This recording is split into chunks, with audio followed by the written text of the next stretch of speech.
اعوذ بالله من الشیطان الرجیم بسم الله الرحمن الرحیم. ګرانو مالدارانو الله جل جلاله وکړي چې روغ او جوړ اوسېږي. د بلاربو غواګانو د جیرې د تنظیم په اړه باندې چې دې ته موږ خوراکه برابرو د دې په اړه باندې ما تېره ویډیو کړې وه چې هغه انفرادي محاسبه وایي، یعنې د یوې دوو غواګانو دپاره مو.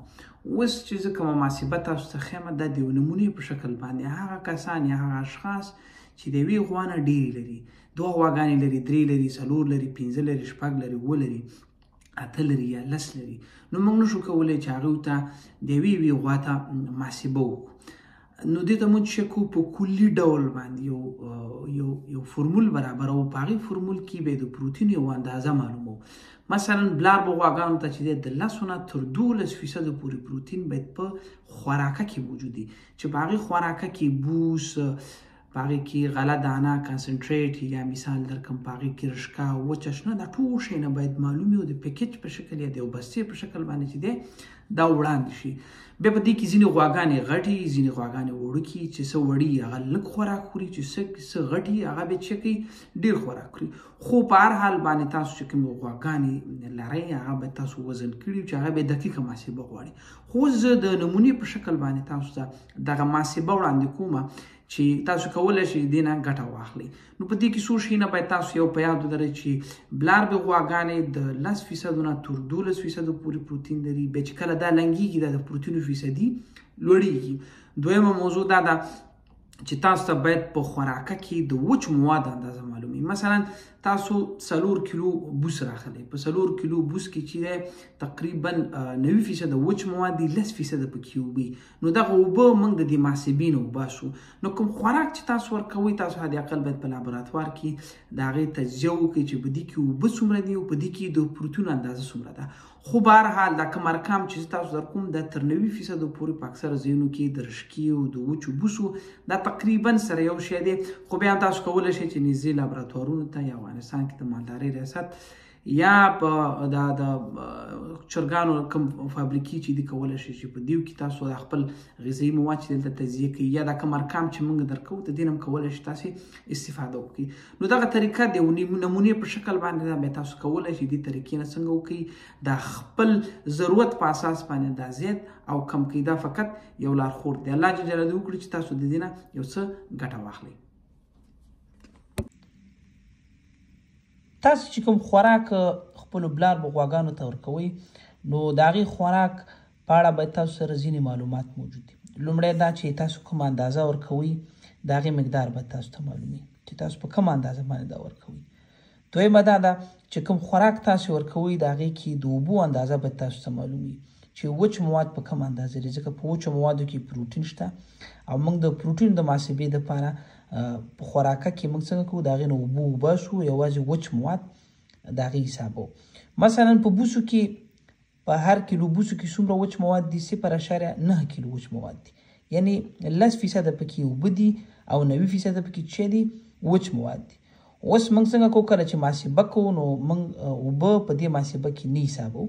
اوس راځو مثلا موږ د خپلو بلاربو غواګانو ته 4 کیلو بوس ورکوو د غنمو بوس، په دې کې څومره وچ مواد دي؟ 0.9 کیلو دي. نو دغه واحدونه چې کوم دي دا باید تاسو ټول کیلو ته واړوئ تر څو تاسو په محاسبه کې غلط نشئ.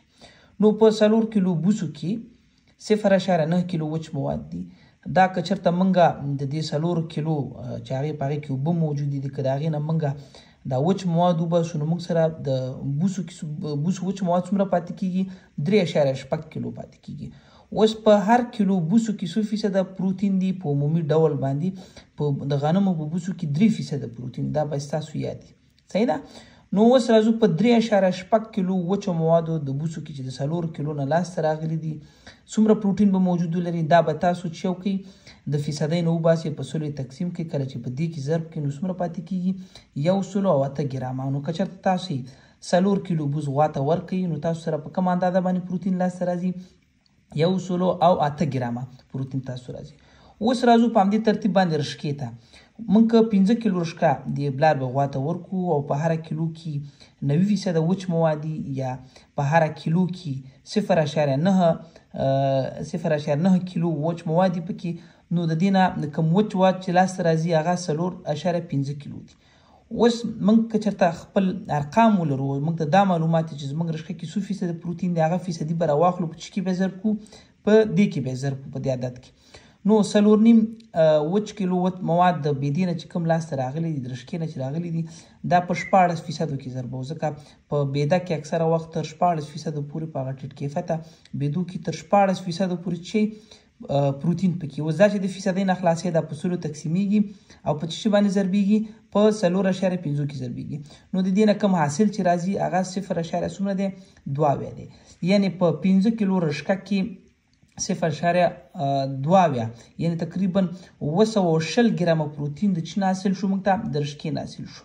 بیا راځو مثلا موږ چې ورکو ونډه ورکو موږ سره کومه ونډه یا کانسنټریټ یا غله دانه چې په بازار کې موجوده ده هغه موږ راخلو او د هغې تحلیل که چېرته مثلا په هغې کې وچه کلکې نو هغې کې موږ د اټکل په حساب باندې کوو چې دې کې څومره دي نه 0.9 کیلو وچ مواد دي کې یا 90% پکې وچ مواد دي باقي اوبه دي. نو دا باقي اوبه د اوبه موږ څنګه کوو د دې نه وباسو نو دا چې په دې کې ضرب کړو دلته موږ ته حاصل راکوي چې څومره وچ مواد دي کې 1.15.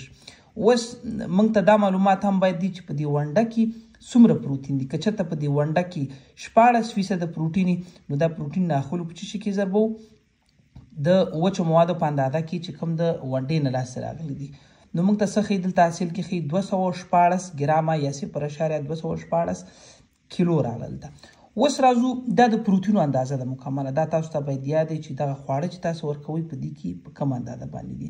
بل عادت تاسو باید دا عادت معلومي چې دغه کم خوراک تاسو ورکوئ په دغه خوراک کې څومره وچ مواد دي ځکه دې کې اوبه دي دا صحیح ده دا خو دغه تازه وزن دی چې موږ اخیستی دا همتې اوبه ویستلې دلته دا حاصل راغی. بل بیا د دې باید فیصدي د پروتین تاسو ته معلومه چې په دې کې ضربوئ او دلته چې راځي تاسو ته حاصل راځي. اوس دا حاصل چې دی دا حاصلونه سره ټول جمع کوو څو راغی 1.4 کیلوګرامه راغی یعنې 1 کیلو 4 ګرامه د پروتینو مقدار شو او دا حاصلونه چې دي 4 کیلو 15 کیلو 1.5 کیلو دا هم سره په همدې ترتیب باندې جمع کوو دا څومره راغلل 9.5 کیلو راغلل. اوس نو ګورئ په 9.5 کیلو کې 1 کیلو او 4 ګرامه پروتین دی. اوس که غواړو چې دا فیصدۍ ته واړو نو دا چې کوو 100 د 9.5 لاندې لیکو او په څو کې ضربو په 1.4 کیلو کې ضربو نو موږ ته فیصدي څو راغله دلته موږ ته 10.98% چې راغلل خوراکه چې کومه راغله په دې کې به د پروتینو فیصدي مقدار څومره شو 10.98 شو. اوس که تاسو دا مقدار زیات کړئ کم یې کړئ حتما په دې کې چې راځي تغییر راځي.